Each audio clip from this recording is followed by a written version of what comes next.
The ghost ship, Captain James Blackwood gazed out at the horizon, his eyes scanning the endless blue waters for any sign of land or life. His ship, the Maverick's Revenge, had been at sea for weeks, and the crew was growing restless. They had set sail from England, bound for the Americas, but a strange fog had enveloped them, and they had lost their way. As the sun began to set, a cry went up from the lookout in the crow's nest. "Ship ahead, Captain!" Blackwood's heart raced as he raised his spyglass. The ship was unlike any he had ever seen. Its sails were tattered and gray, and its hull seemed to shimmer and glow in the fading light. "Raise the colors, men!" Blackwood shouted, his voice carrying across the water. "Let's show them we mean no harm." But as they drew closer, the crew's excitement turned to horror. The ship was crewed by skeletons, their bony hands grasping the rigging and their empty eye sockets staring out to sea. "God have mercy," Blackwood whispered, his mind reeling with terror. "What sorcery is this?" The ghost ship drew alongside, its hull creaking and groaning as if it were alive.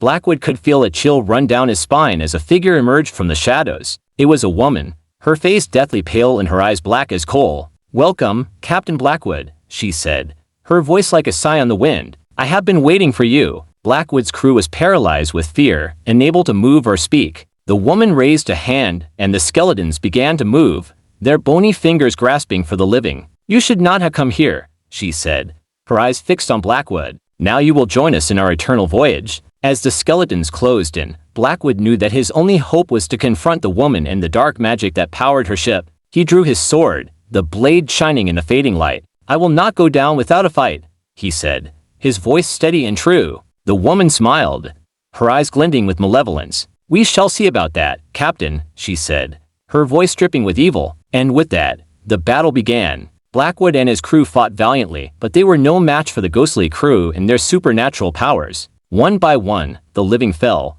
their souls trapped in the ghost ship for eternity. In the end, only Blackwood was left, his sword raised against the woman's dark magic. But even he could not resist the power of the ghost ship. He felt himself being pulled aboard, his soul trapped in the endless voyage. As the sun dipped below the horizon, the ghost ship vanished into the fog, leaving behind only the whispered tales of its haunting. The Maverick's Revenge was never seen again, and Captain James Blackwood became a legend, a cautionary tale told to frighten sailors into behaving. But the ghost ship still sails the seas, its crew of skeletons and its dark magic waiting for the next unsuspecting victim to stumble into their path. And Captain Blackwood's spirit remains trapped, forever doomed to sail the seas, a prisoner of the ghost ship's eternal voyage.